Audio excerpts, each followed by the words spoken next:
Kediri, kota tertua di Provinsi Jawa Timur. Lekat dengan julukan Kota Tahu, Kediri merupakan rumah bagi 298.000 manusia.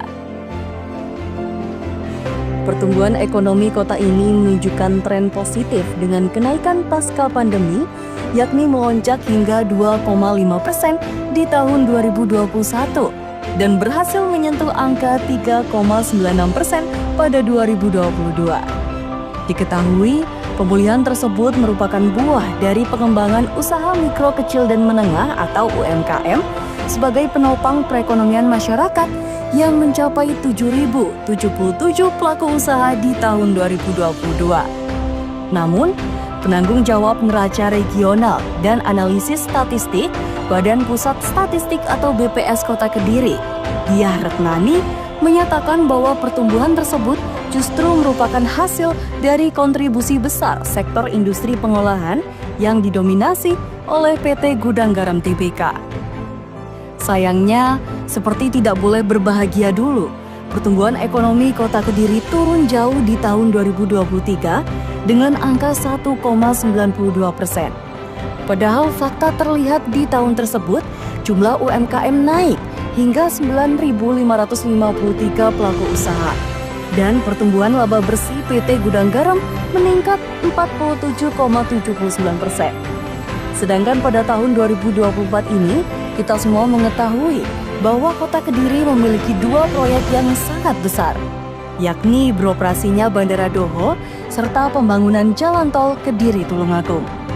Dengan fakta bahwa tingkat inflasi year on year bulan Juni yang rendah di Kota Kediri, yakni 1,72%, akankah menjadi kabar gembira untuk perkembangan perekonomiannya?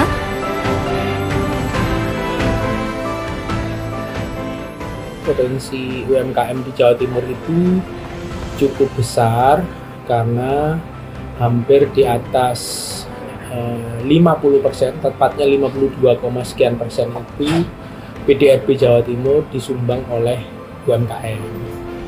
Ini menjadi penekanan bagi kita semua bahwa bagaimana pelaku UMKM itu mempunyai kontribusi terhadap produk domestik regional bruto Jawa Timur.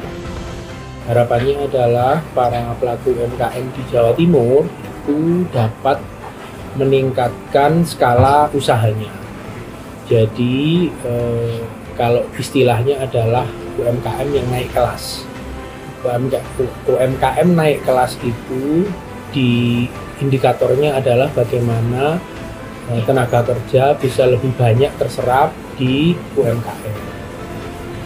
Begitu juga dengan bagaimana pemasaran dari UMKM itu sendiri yang tadinya hanya skalanya lokal, kita bisa tingkatkan menjadi regional, jadi antar provinsi. Begitu juga dengan skala nasional, dan kalau bisa lagi kita akan promote para pelaku UMKM itu ke skala internasional.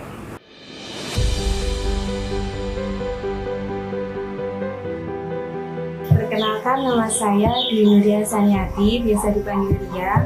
Usahanya konveksi atau rumah mode.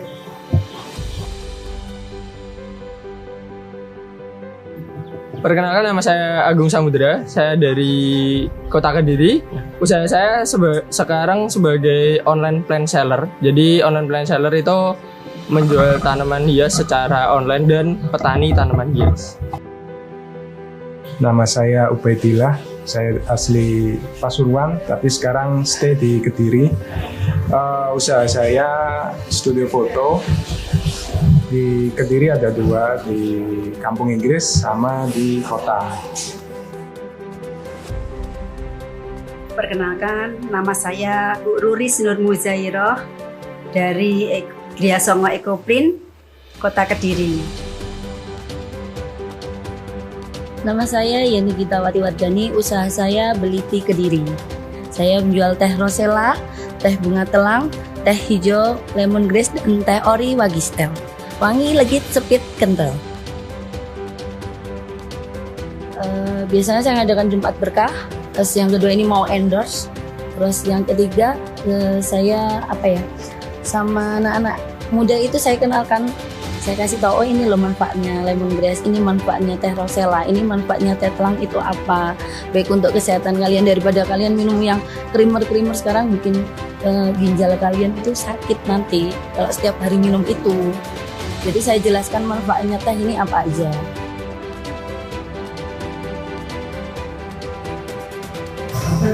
Yang pertama menjaga kualitasnya aja ya, supaya customernya itu tetap tetap suka sama hasil dari jahitan kita, terus menjaga kualitasnya dan menjaga kepercayaan aja.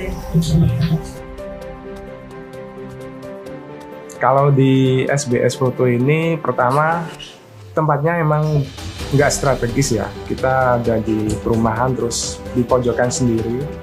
Tentunya jauh dari jalan dan nggak kelihatan, makanya kita lebih mainin di sosial medianya untuk marketingnya.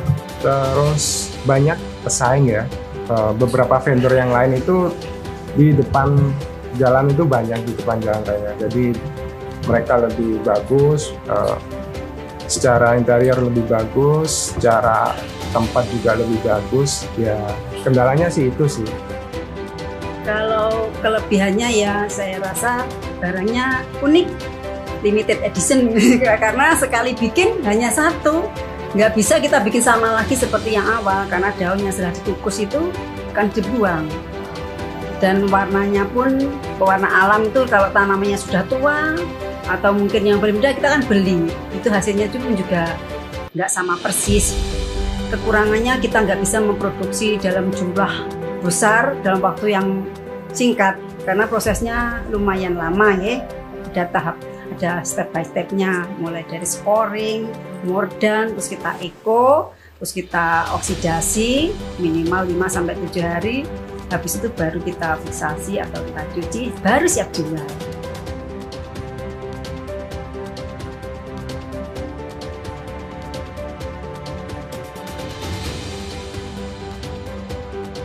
Plus minusnya tanaman ini itu karena tanaman hias ya. Jadi tanaman hias ini ada siklusnya. Siklusnya itu sekitar 4 tahun sekali atau 5 tahun sekali gitu. Jadi kadang pas siklusnya naik itu naiknya booming banget, tapi kalau pas turun ya itu turun banget. Jadi kalau misal harganya pas turun, para petani tanaman hias sama seller tanaman hias itu mainnya jumlah gitu. Jadi harga murah nggak apa-apa, yang penting jumlahnya banyak. Akhirnya ditemukanlah penghasilan yang sama. Kalau kendalanya untuk di EcoPrint itu marketing. Saya mungkin ya agak gaptek ya untuk ikut di marketing cara online itu masih belum sepinter yang muda-muda gitu.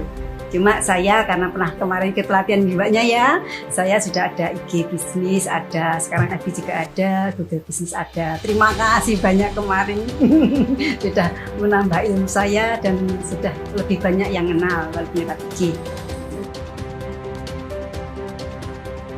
Ini kan zamannya kan sudah media sosial ya, memang harus ini sih adaptasi aja sih gitu, terus semangat.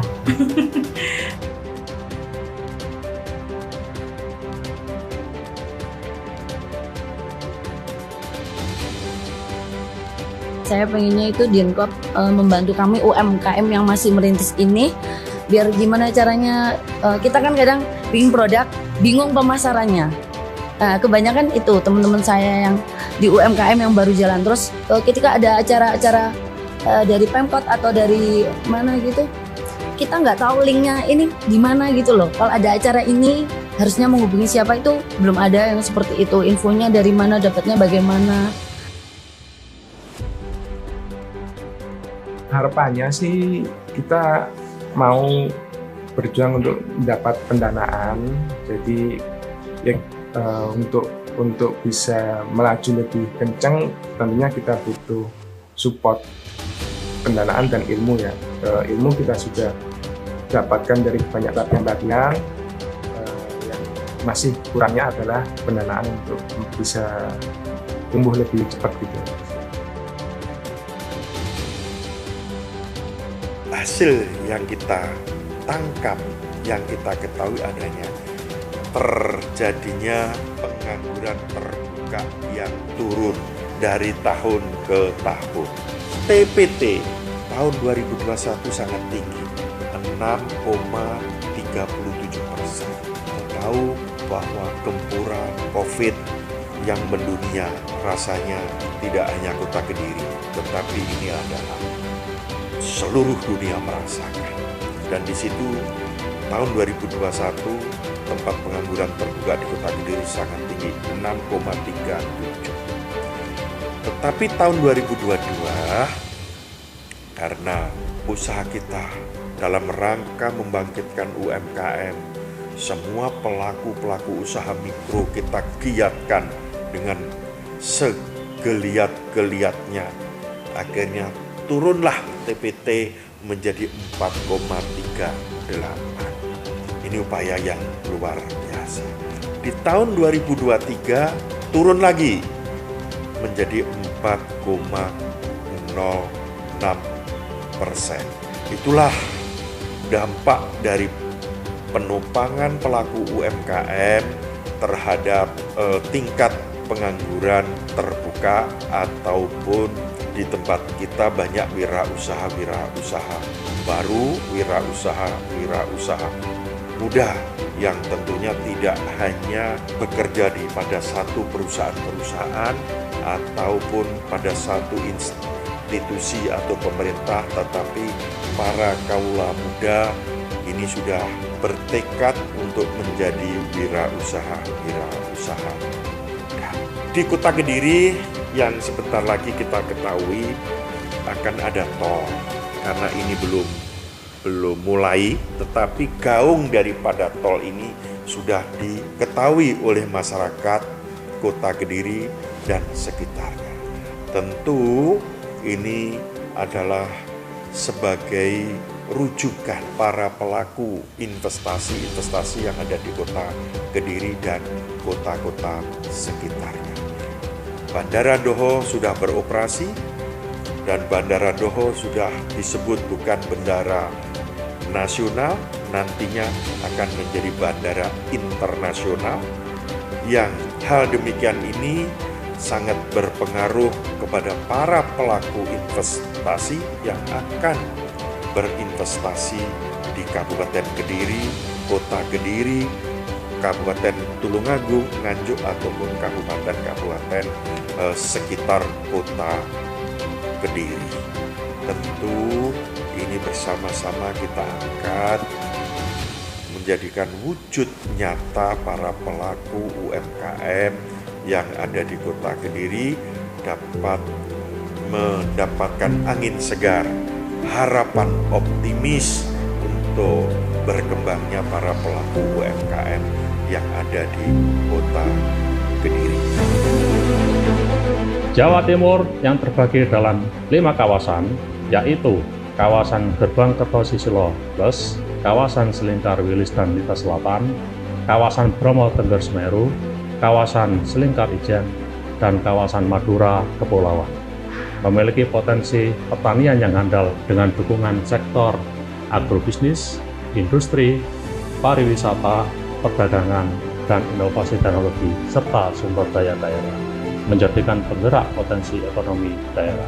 Untuk itu, dibutuhkan kolaborasi dan kerjasama semua pihak, pemerintah provinsi, pemerintah daerah, perguruan tinggi, sekolah, mitra industri, kadin, media, masyarakat, dan komunitas. Mewakili 14 perguruan tinggi vokasi yang tergabung dalam konsorsium perguruan tinggi vokasi di Jawa Timur, kami siap mendukung pembangunan sumber daya manusia di daerah dan pengembangan inovasi berbasis potensi daerah.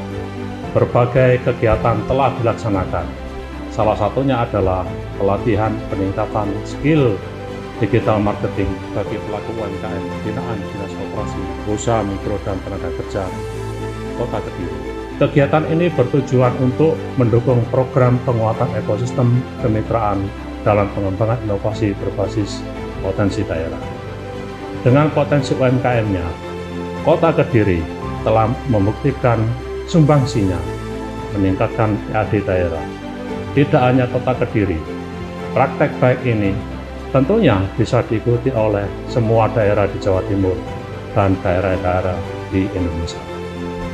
Dukung pembangunan ekonomi dan pendidikan vokasi menuju Jawa Timur mandiri. Penyumbang PDRB terbesar di Kediri adalah PT Gudang Garam, tetapi UMKM dan koperasi sebagai motor penggerak dalam penciptaan lapangan kerja dan pengentasan kemiskinan. Produksi sendiri, konsumsi sendiri, menjaga khas diri merupakan upaya masyarakat Kediri untuk memperkaya diri.